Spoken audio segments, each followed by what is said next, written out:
ঠাকুর দয়ানন্দ দেব এ বাবা এখানে 84 বছর গুহা থেকে ধ্যান করেছে, 70 ফিট গুহা ভিতরে। আমাদের ভারতবর্ষের ঝাড়খণ্ডে এমন অনেক জায়গা রয়েছে যার সাথে রামায়ণের অনেক কাহিনী জড়িয়ে রয়েছে। দেওঘর থেকে মাত্র 15 কিলোমিটার দূরে অবস্থিত ত্রিকুট পর্বত পর্যটন প্রেমীদের কাছে জনপ্রিয় একটি পর্যটন কেন্দ্রে পরিণত হয়েছে। এই পাথরটার নাম হলো নৌকা পাথর। এই স্থানেই পড়েছিল জটায়ু পাখির ডানা। চলুন আজকে আমরা ঘুরে দেখব এই ত্রিকুট পর্বত। এখানে এদিকে রোপওয়েতে যাওয়ার রাস্তা, কিন্তু এই ত্রিকুট পাহাড় আপনারা দেওঘরে এসে সাইট সিনের মাধ্যমে ঘুরে নিতে পারবেন। এখানে শুধু ত্রিকুট পাহাড় নয়, আরও অনেক স্থান রয়েছে, যেমন বৈদ্যনাথ ধাম, অনুকূল ঠাকুরের সৎসঙ্গ আশ্রম, নরাক্ষা মন্দির, তপবন, সাথে আরও অনেক কিছু।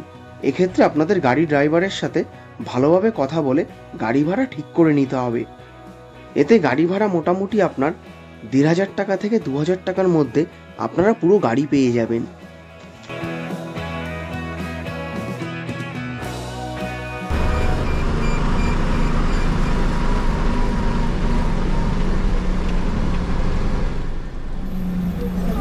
ফাইনালি চলে আসলাম দেওঘরের ত্রিকুট পর্বতের সামনে।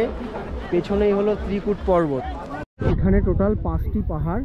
এদিকে আছে ব্রহ্মা, এটা হলো বিষ্ণু, এবং এটা হলো মহেশ্বর, আর এটা হলো কার্তিক মাথা দেখা যাচ্ছে, এবং এটা হলো গণেশ। টোটাল এই 5টি পাহাড়ের মাথা আছে এখানে। এবং এখানে এই যে রোপওয়ে, এই রোপওয়ে আগে চলতো।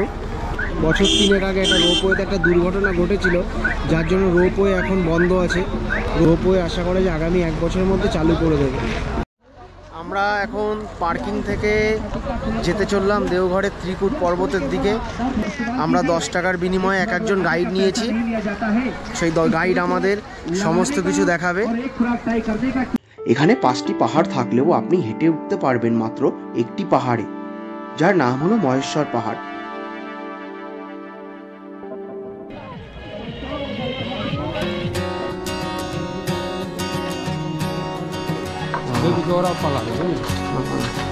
রোপওয়েতে যাওয়ার রাস্তা, কিন্তু 2 বছর আগে দুর্ঘটনা ঘটার কারণে রোপওয়ে এখন বন্ধ হয়ে গেছে। তো আমরা এখন মন্দিরের দিকে উঠছি।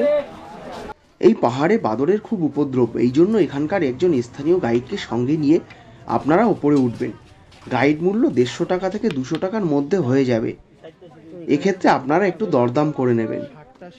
ভেঙে উঠেছি এখনো, মানে মেইন মন্দির পর্যন্ত যেতে গেলে এখনো কটা সিঁড়ি ভাঙতে হবে? 100 সিঁড়ি ভাঙতে হবে।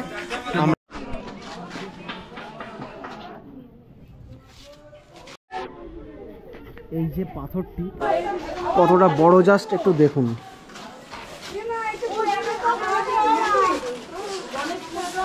এই পাহাড়ে রয়েছে শিব মন্দির, বজরংবলীর মন্দির, কালী মায়ের মন্দির এবং স্বামী দয়ানন্দ বাবার আশ্রম। এখান থেকে আপনারা জল ভরে নিতে পারেন, খাওয়ার জল। তো এই সিঁড়ি দিয়ে উপরে উঠলে কালী মায়ের মন্দির, এবং আমরা যাব আশ্রমের দিকে।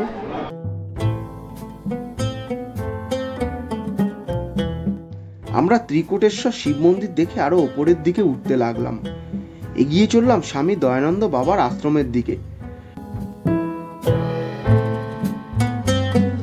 সিঁড়ি সংখ্যা 115। এটা হলো হনুমান মন্দির। এর ভেতরে যাওয়া যাবে না? হ্যাঁ,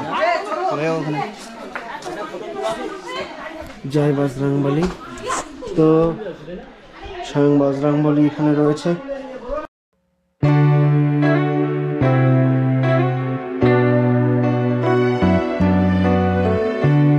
আমরা হেঁটে হেঁটে ওপরে একটি আশ্রম আছে, মাতাজির আশ্রম, ওই আশ্রমের ওখানে যাব। এখানে সেই জটাই পাখির ডানা অরিজিনালি পড়েছিল, তাই তো? হ্যাঁ দাদা, এখানে একটা ছবি তুলবা? রামায়ণকালে রাবণ সীতাকে হরণ করে নিয়ে যাওয়ার সময় জটায়ু পাখি বাধা দিলে রাবণ জটায়ু পাখির ডানা কেটে দেয়, আর সেই ডানাই পাহাড়ে এসে পড়ে।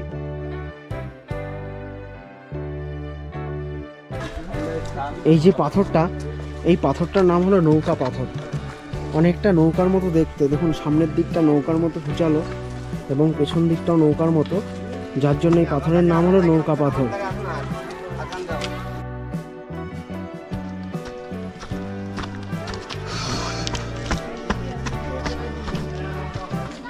মন্দির, আমরা আরো উপরের দিকে উঠছি।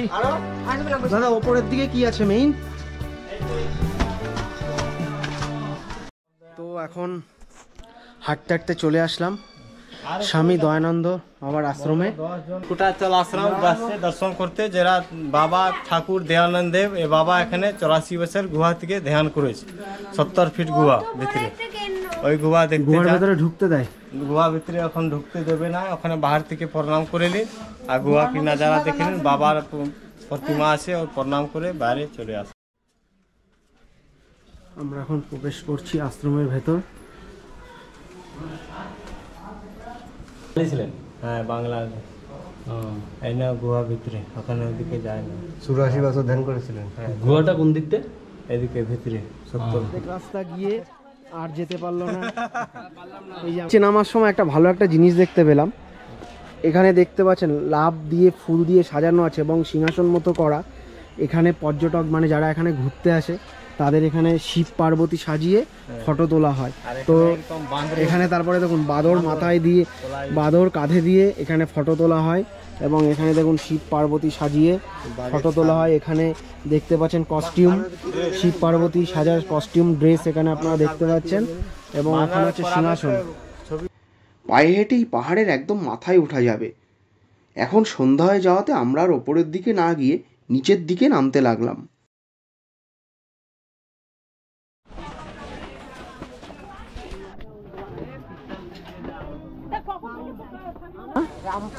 रामकंद बोलते हैं, कंदमूल फल है, मीठा होता है। সেই বাদরকুণ্ড যেখানে বাদরেরা স্নান করে। আগে এখানে মানুষেরা স্নান করতো, কিন্তু এখন কেউ স্নান করে না মানুষেরা, ওই দূরে ওদিকে বাদরেরা স্নান করছে। তো পাশে একটি দোকান আচার বিক্রি হচ্ছে, দেখুন কত রকমের। এটা কি কাঁঠালের আচার? কাঁঠালের আচার। এটা জলপাই না আমরা আমরা, এটা লঙ্কা, লঙ্কার আচার। এটা কিসের? আমের আচার। থেকে নেমে ওদিকেও একটা দোকানে আচার বিক্রি হচ্ছিল, এখানেও আচার বিক্রি হচ্ছে। তো এখানে আচার দেখে আর লোভ সামলাতে পারছি না, তো কি করলাম একটু আচার কিনবো এখন, কিন্তু ভেবে পাচ্ছি না যে কোন আচারটা কিনবো।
ত্রিকুট পর্বত থেকে নেমে আর দেরি করিনি, একদম সঙ্গে সঙ্গে ড্রোনটা উড়িয়েছি।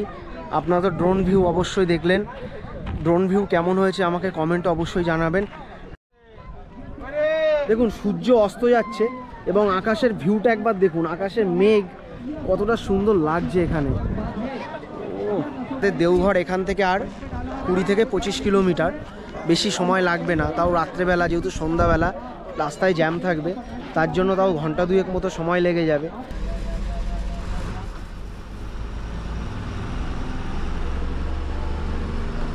এখানে সব ধাবা রয়েছে এখানে।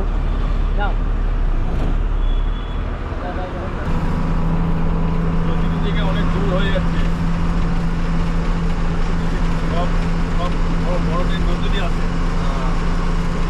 মাসে 1000 টাকা করে ধার্য করেছে।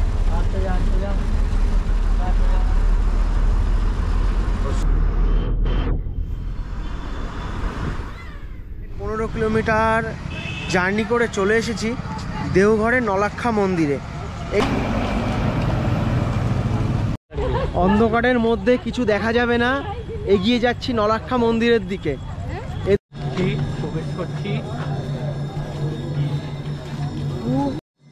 আমি দাঁড়িয়ে আছি একদম নলাক্ষা মন্দিরের সামনে। এই মন্দিরটি তৈরি করতে 9 লক্ষ টাকা ব্যয় হয়েছিল, যার জন্য এর নাম নলাক্ষা মন্দির। এবং এই মন্দিরটি দেওঘরের মধ্যে খুবই জনপ্রিয় এবং প্রসিদ্ধ একটি মন্দির। যারা দেওঘর ভ্রমণে আসে তারা দেওঘরের বেসিক্যালি দেখার মধ্যে ত্রিকুট পর্বত, তপবন, এই নলাক্ষা মন্দির এবং বৈদ্যনাথ ধাম এবং অনুকূল ঠাকুরের যে সৎসঙ্গের আশ্রম, সেগুলো দেখার জন্য বেসিক্যালি মানুষজন এখানে আসে।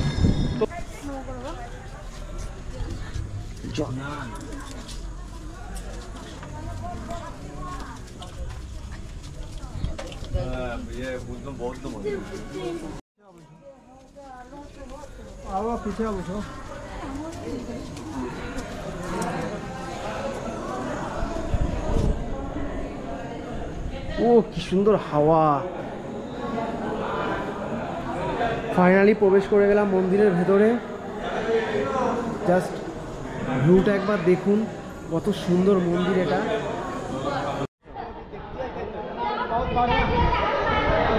ও দেখ, ভালো হচ্ছে না? ওপরেরটা হচ্ছে ডিজাইন, কারুকার্য করা।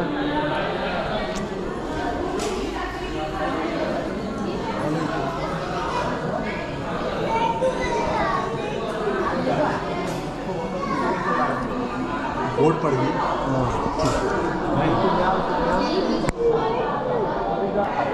মন্দিরের এখানে এই দোতলাতে ফুরফুরে ঠান্ডা হাওয়া, যার জন্য এখানে একটু মিনিট 5 জন্য একটু এখানে বসলাম।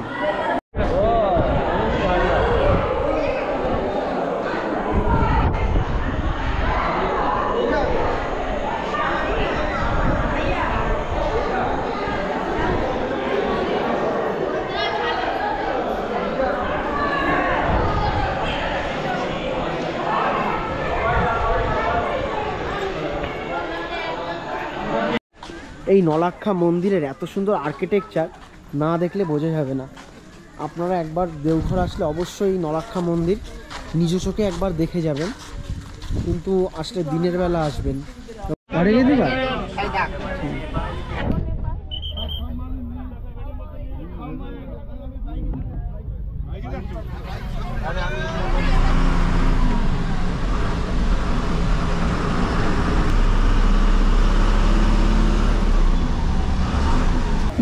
এখন সময় হয়েছে রাত 8:40।